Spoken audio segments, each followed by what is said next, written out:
Il y a un an, je me suis lancé le défi de partir à l'aventure et d'explorer les 3 principaux affluents du bassin versant du lac d'Avignon. Si on parle du bassin versant du lac d'Avignon, ça se trouve être tous les ruisseaux, toutes les rivières qui se jettent dans le lac d'Avignon. On a quand même quelques tributaires là, qui viennent se jeter là, dans le lac d'Avignon, dont les principaux, on va parler du ruisseau Jackson, on va parler du North Branch, la Yamaska Sud-Est. Mon premier choix s'est arrêté sur le ruisseau de Jackson, tout simplement parce que j'aimais son nom. J'ai découvert un joyau exceptionnel. Je n'aurais jamais pensé trouver autant d'informations sur un si petit cours d'eau. Je voulais découvrir son histoire, voir à quoi il ressemblait, vérifier s'il était en bonne santé et comprendre de quelle manière concrètement la présence humaine pouvait avoir un impact sur le ruisseau et sur le lac d'Avignon. Beaucoup trop de nutriments qui arrivent dans le lac, beaucoup de sédiments. Là, puis avec les changements climatiques, d'après moi, on va en avoir de plus en plus parce qu'il va y avoir quand même des courants torrentiels qui vont arriver, des rivières qui vont se déverser dans le lac. Durant mes recherches, j'ai eu la chance de rencontrer des gens passionnés qui, avec moi, décrivent l'écosystème et racontent l'histoire de ce magnifique ruisseau.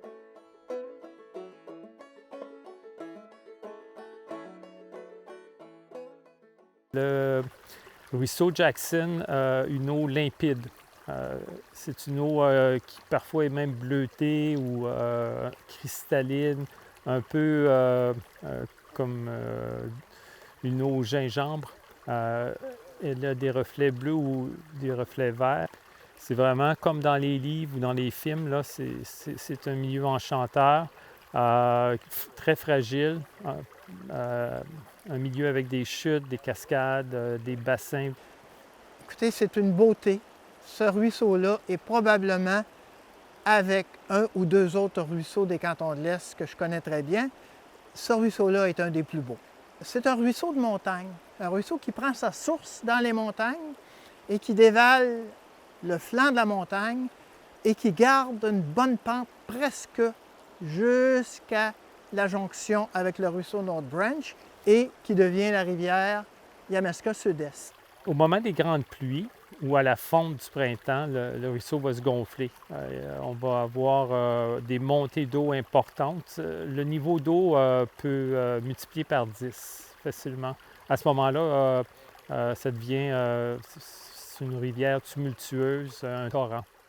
Il y a toujours du courant. Les gens présents depuis plusieurs générations dans la région ont toujours vu du courant dans la rivière depuis qu'ils sont vivants, puis de ce qu'ils ont entendu de leurs ancêtres.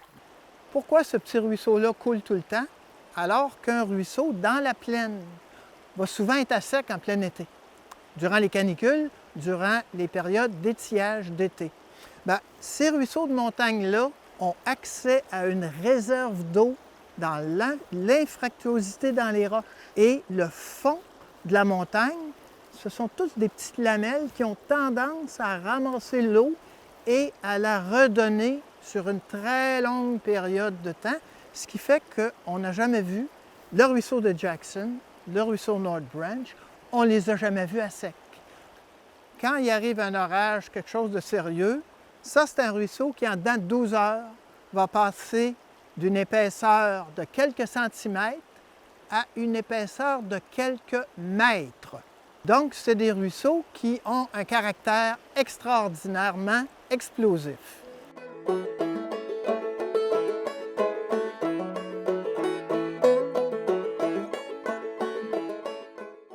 Le ruisseau de Jackson coule sur une distance de 24 km. C'est le plus long des 3 affluents de la rivière Yamaska Sud-Est. Il a 2 branches sources qui débutent en haute altitude dans les monts Echo et Singer. Il traverse quelques terres agricoles, mais on le retrouve principalement en milieu forestier. Le Jackson aboutit au parc Carls Mills, où il croise le ruisseau North Branch pour former le début de la rivière Yamaska Sud-Est. Celle-ci passe par le village de West Brom et vient se jeter dans le lac d'Avignon, où l'on peut voir l'île aux mouettes, résultat de l'accumulation de sédiments.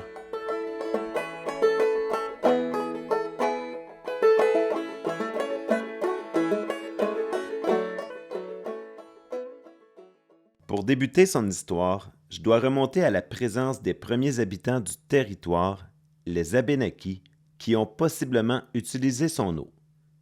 Même s'ils naviguaient davantage sur les plus grands cours d'eau, comme la rivière Missisquoi, il est probable qu'ils aient déjà navigué sur le ruisseau de Jackson, surtout au printemps, lorsque son niveau d'eau le permettait. Les Wabanaki, c'était un peuple nomade qui était sur un territoire, un très grand territoire, qui est la rive sud du fleuve Saint-Laurent. Tous les cours d'eau, c'est des routes. Fait que les gens qui étaient sur le territoire, bien, c'est facile, tu prends le cours d'eau et tu le descends ou tu le remontes. Le cours d'eau Jackson, c'est la même affaire.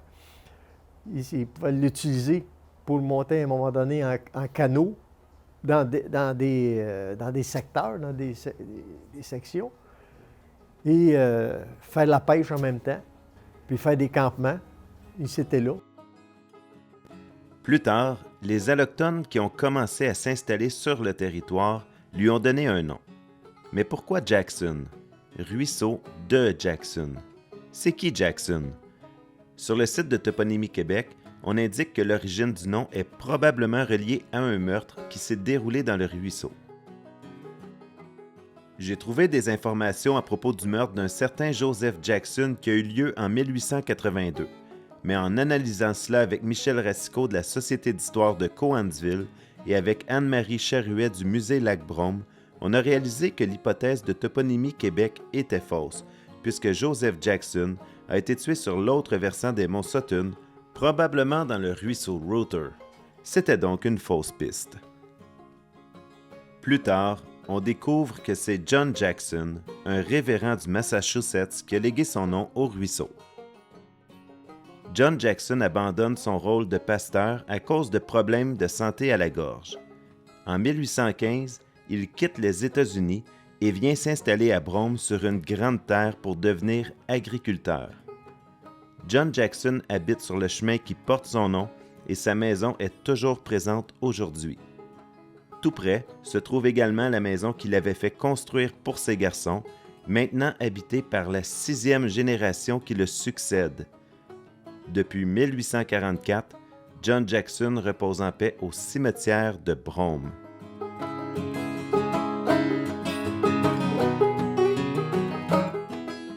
Les spectaculaires chutes à Berry sont certainement les plus connues du ruisseau de Jackson.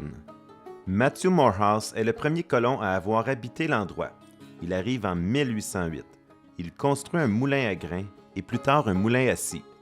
En 1825, Edward Ladd opère à cet endroit une forge.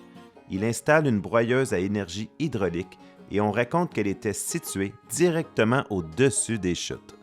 En 1850, les chutes s'appellent Miller's Falls, du nom d'un homme qui habite à proximité.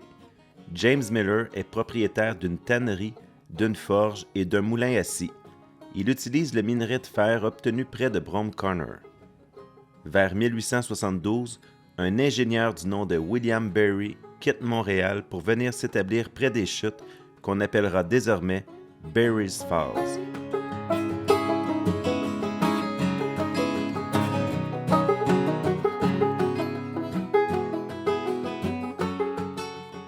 En discutant avec des résidents de Brome, j'ai appris qu'il y aurait déjà eu de la drave sur le Jackson, mais je n'avais aucune preuve ou trace de ces oui-dire. Alors un jour, je décide de me rendre à l'hôtel de ville de Brome pour voir si on peut m'aider à éclaircir la question. Un jeune homme m'accueille et me dit ignorer cela, mais il me dit avoir acheté un vieux livre d'histoire de la région dans une vente de garage la semaine précédente. Alors il va le chercher sur son bureau, ouvre une page au hasard et stupéfaction, le titre de cette page, c'est « La drave sur le ruisseau de Jackson vers 1900 ». On n'en revient pas. Une semaine plus tard, lors d'une expédition avec mon ami Pierre-Philippe, je trouve les ruines d'un ancien moulin à scie sur les rives du ruisseau. C'était clair, il y avait déjà eu de la drave sur le Jackson.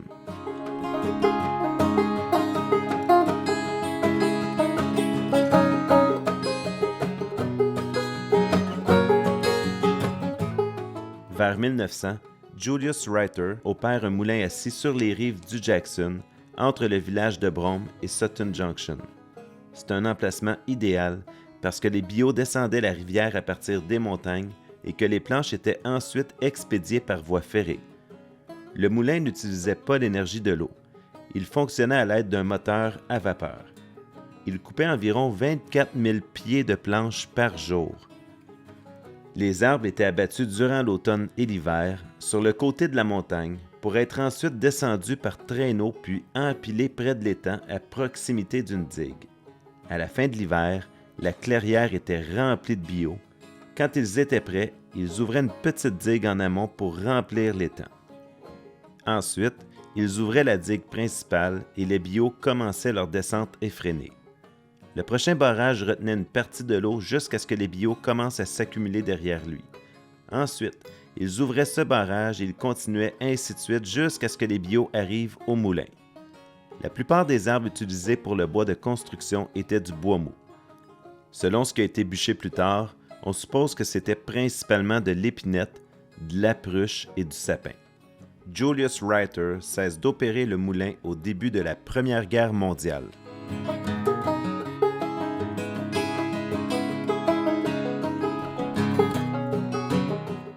En 1935, Wilfred Malarkey achète le moulin à scie Reiter et le remet en opération.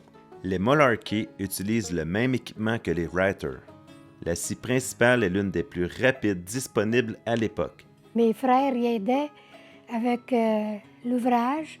Et puis, nous autres, les jeunes, on était trop petits. Ça fait que ma mère, quand on était fatigués, elle nous prenait puis elle nous mettait par-dessus la bouilloire pour qu'on soit chaud. Et puis, c'est elle qui contrôlait la bouilloire. Et puis, le midi, elle partait le sifflet. Puis, on attendait ça jusqu'à Knowlton. Le monde disait « Hey, les Malarkey, là, ils ont parti le sifflet! » C'était drôle, mais c'était parti du moulin des Malarkey. Les Malarkey opèrent le moulin jusqu'en 1941.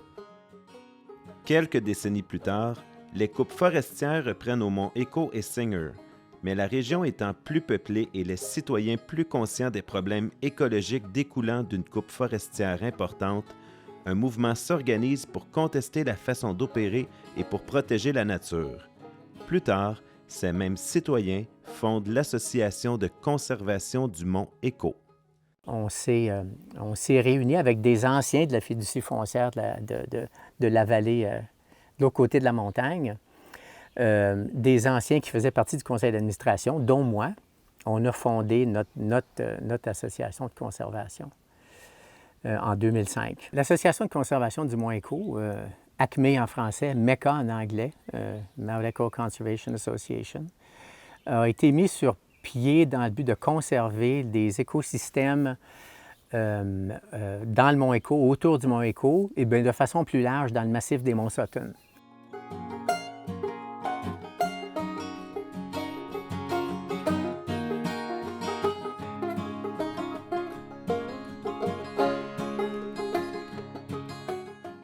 Le ruisseau Jackson est le point focal de certains de nos, comment je dirais ça, de nos membres, du conseil de l'administration d'ailleurs, pour protéger la qualité de l'eau qui sort, de la qualité du bassin versant.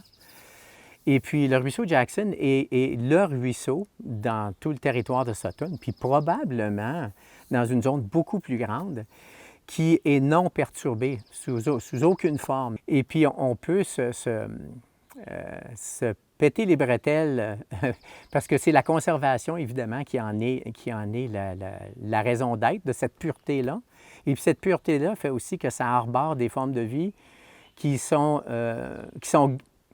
les témoins de cette qualité-là. La salamandre pourpre étant justement, qui est l'emblème, si vous voulez, qui est notre logo, qui n'existe pas dans une eau qui n'est pas parfaitement pure.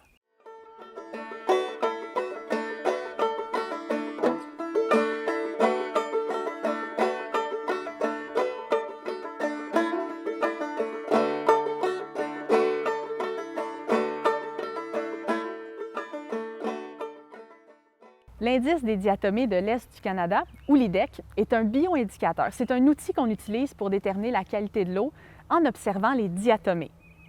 Les diatomées, ce sont des micro-algues, des algues microscopiques qui sont faites de façon symétrique.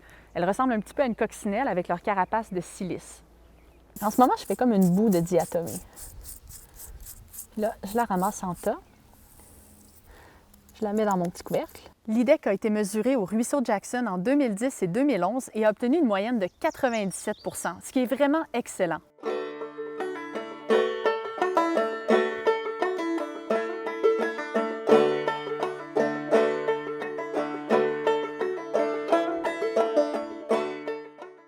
Comme le ruisseau de Jackson prend source dans les monts Singer et Echo, j'ai contacté les membres de l'ACME qui m'ont aidé dans mes recherches et m'ont fourni plusieurs informations pertinentes. Avec Jacques Legault, Jim Ferrer et Ian Medland, j'ai arpenté le ruisseau de Jackson à divers endroits, ce qui m'a permis d'apprécier sa beauté et de comprendre sa fragilité. Dans la montagne, l'eau du ruisseau est pure et limpide.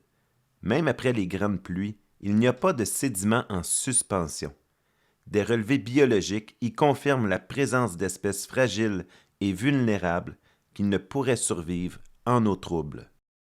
Dans le ruisseau de Jackson et puis dans la majorité des ruisseaux du massif des Monts-Sutton, on a ce qu'on appelle des salamandres de ruisseau. Il y a 3 espèces en particulier. Il y a la salamandre pourpre, la salamandre sombre du nord et puis la salamandre à 2 lignes. Ces salamandres-là sont particulières parce qu'elles n'ont pas de poumons, donc elles respirent par la peau.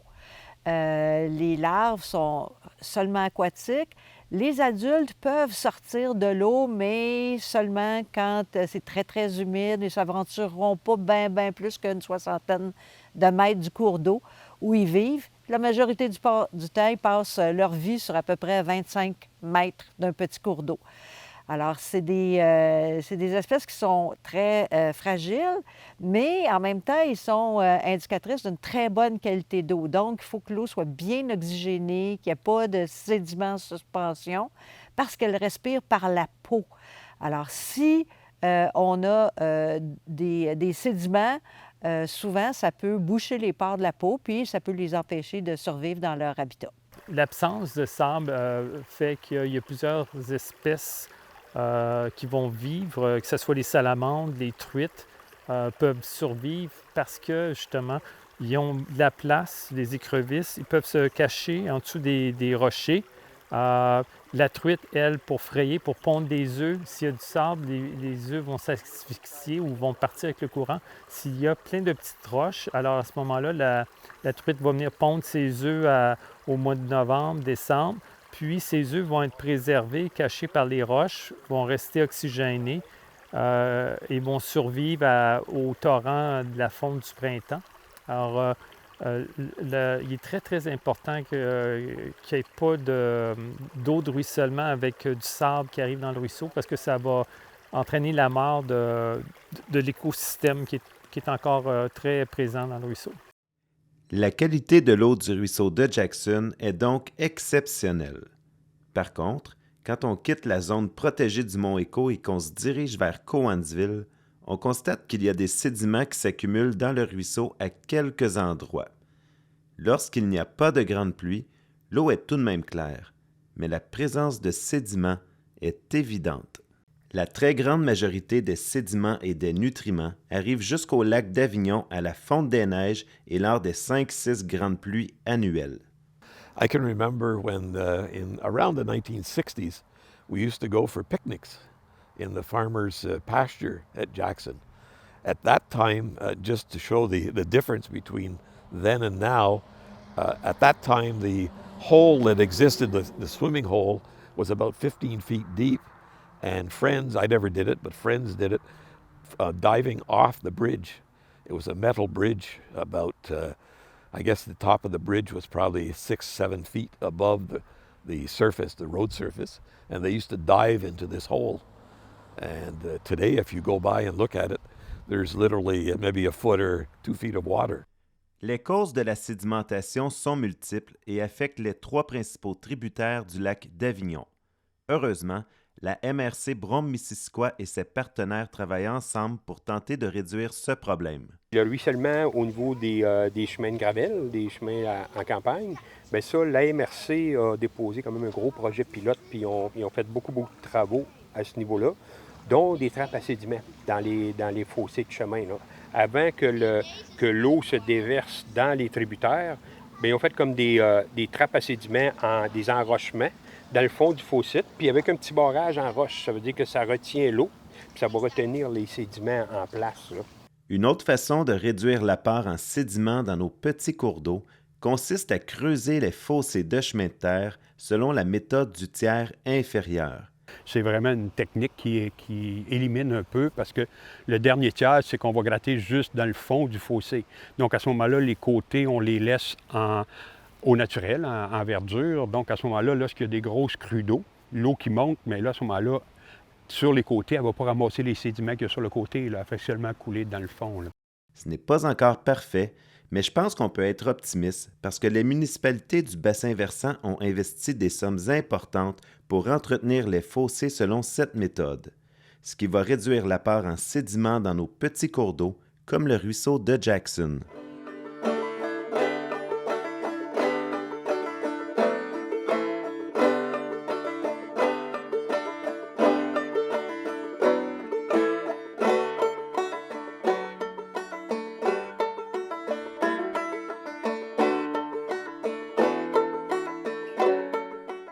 Afin de mieux comprendre l'importance d'un petit cours d'eau pour la faune en général, j'ai demandé à Lou Paris et à Louise Gratton de me parler des autres animaux qui dépendent du ruisseau de Jackson et qui ont tout intérêt à ce que l'on prenne soin de leur milieu de vie. Alors, il n'y a pas que des salamandres là, dans le ruisseau Jackson. Il y a aussi des écrevisses. Il y a aussi des ombres de fontaine. Elles ne sont pas de grande taille parce que c'est des petits cours d'eau, mais elles sont là, elles se reproduisent dans ces ruisseaux-là. Puis, on sait que les ruisseaux, on ne pense pas à ça souvent, mais on sait que 60 à 70 des espèces animales terrestres utilisent à un moment donné ou l'autre de leur cycle de vie les ruisseaux. Ils vont aller s'abreuver. Certaines espèces, si on pense aux autres reptiles, aux tortues, vont s'en servir comme corridor pour se déplacer, pour aller se rejoindre des endroits où ils vont pondre leurs œufs.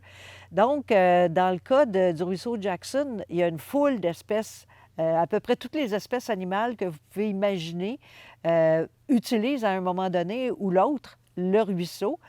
Et certaines espèces comme le vison d'Amérique ou la loutre d'Amérique, elles, c'est des espèces semi-aquatiques. Donc, elles vont s'alimenter dans les cours d'eau. On les retrouve rarement à plus de 200 mètres d'un cours d'eau. C'est vraiment leur habitat. Les loutres et les visons sont difficiles à observer en plein été, à moins d'avoir l'œil très aiguisé là, pour les retrouver. Puis en fait, ce qu'on va voir bien souvent, c'est davantage des petites grottes qu'ils vont avoir laissées parce que c'est une façon pour elles de marquer leur territoire. Mais l'hiver, ce qui est vraiment super, c'est que le long de ces cours d'eau-là, on va souvent voir des glissades. Alors, le ruisseau Jackson, il n'est pas gelé d'un bout à l'autre. Il y a des zones qui restent à cause du débit, à cause des petites chutes. Il y a des zones qui restent ouvertes. Et les loutres et les visons vont se promener d'un endroit à l'autre et on va souvent voir leur glissade où ils glissent pour rentrer dans une trouée pour aller ressortir sous l'eau un peu plus loin. Alors, c'est à ce moment-là de l'année qu'on peut vraiment voir leur utilisation du cours d'eau.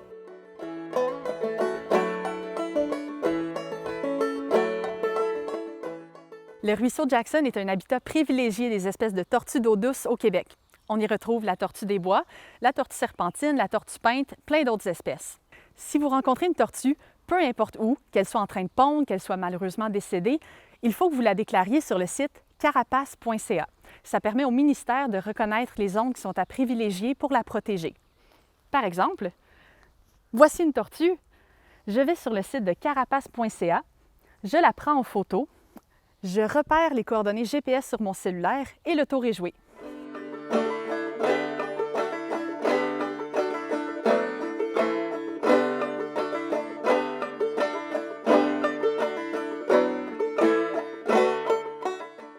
Alors, on parle des poissons. L'omble de fontaine est présente partout, dans tous les petits ruisseaux des cantons de l'Est qui sont assez frais, le ruisseau Jackson ne fait pas exception. Dans le ruisseau de Jackson, on trouve aussi de la truite arc-en-ciel. La truite arc-en-ciel ensemencée, donc c'est une truite d'élevage en partant, c'est pas tout à fait la steelhead des Grands Lacs, la steelhead du lac Memphremagog, qui, elle, est une grimpeuse hors pair. La truite arc-en-ciel ensemencée, c'est une bonne grimpeuse, mais il y a des limites à ce qu'elle va faire. Les chutes de Berry sont un obstacle extrêmement important. Les chutes de Coles Mills sont un obstacle également extrêmement important. Le fait qu'on retrouve une population de truites arc-en-ciel dans le ruisseau de Jackson, en amont de ces deux chutes importantes-là, ça suggère qu'il y a eu des ensemencements, probablement faits par le club à l'époque, Club Chasse et Pêche Brome-Bolton. La truite arc-en-ciel s'est installée dans le ruisseau de Jackson à certains endroits spécifiques et elle a fait des petites populations de poissons qui ont pris la taille du ruisseau, c'est-à-dire qu'ils sont restés petits.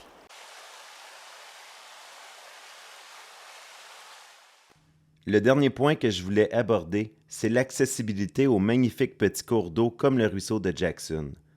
Pour ce documentaire, j'ai obtenu l'accord des citoyens riverains et des organismes de protection pour voir le ruisseau, parce qu'il se trouve sur des terrains privés ou des terres protégées et n'est pas accessible au grand public. Le ruisseau de Jackson, comme à peu près tous les ruisseaux, là je ne parle pas des rivières, je parle des ruisseaux, tous les ruisseaux de cette section-ci des cantons de l'Est, en général, ces ruisseaux-là ne sont pas cadastrés séparément, c'est-à-dire que les propriétaires riverains possèdent le fond du ruisseau, soit jusqu'au milieu, si c'est un autre propriétaire de l'autre côté, soit le fond du ruisseau au complet, s'ils sont propriétaires des deux côtés.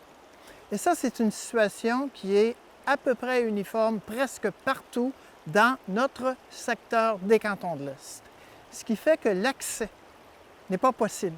Les propriétaires privés possèdent le fond du ruisseau. Ils ne possèdent pas l'eau, ils ne possèdent pas les poissons. La seule façon de ne pas marcher sur un terrain privé si vous êtes dans le lit du ruisseau, c'est de marcher sur l'eau, ce qui est assez difficile. Dans les cantons de l'Est, l'accès au ruisseau, c'est sur permission et c'est sur permission seulement. De plus en plus, les gens veulent aller se promener en forêt, demandent d'avoir de l'accessibilité, demandent d'avoir des sentiers. Dans la région ici, on a une très grande offre de sentiers, que ce soit les sentiers de corridor Appalachien dans la réserve naturelle des Montagnes Vertes, ceux du Penns à Sutton, ceux de la fiducie foncière de la vallée Ruther. On est quand même très, très bien desservis. L'idée, en fait, c'est, oui, de rendre les milieux naturels accessibles, mais pas nécessairement de rendre tout le milieu naturel accessible, parce que ce qu'on veut, c'est protéger la biodiversité. Et veut pas, on s'est rendu compte que, oui, c'est bien d'amener les gens dans la nature pour qu'ils l'apprécient, mais indirectement, leur seule présence peut déranger les animaux. Donc, il faut quand même s'assurer de garder des espaces où les humains ont très peu accès pour garder la quiétude pour les animaux. Le plus grand défi, c'est de rallier la conservation avec les pressions de développement. Et puis, les gens à convaincre sont aussi les citoyens du milieu, là, que les municipalités qui prennent les décisions au niveau du zonage, au niveau de la réglementation municipale, qui permet ou qui ne permet pas certaines interventions dans certains milieux qu'on jugerait sensibles. Il y a toujours des visions de conservation, même à l'intérieur du mouvement, qui sans s'affronter, disons, qui se complémentent. Il y a les purs et durs de la conservation.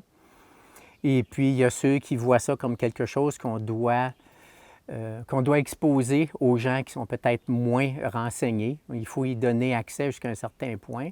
L'argument étant, personne ne va vouloir protéger quelque chose qu'il ne connaît pas. Ça se défend, mais ça a ses limites aussi, parce qu'il y a quand même des acteurs de la faune locale qui ne sont pas les acteurs humains, qui bénéficient grandement de notre absence. Puis il faut toujours être capable de reconnaître que tout ne peut pas être montré, d'autant plus que quand on dit qu'on protège les ours, les orignaux, toutes sortes de faune, il faut réaliser qu'on les voit rarement, mais ils sont quand même là. Et puis si on les voit, bien, on les met en fuite. Comme ça, il faut être, je pense, il faut avoir une forme d'empathie pour les formes de vie qui ne sont pas les formes de vie humaines. Ce projet sur le ruisseau de Jackson m'a permis de redécouvrir la beauté de notre région sous un autre angle.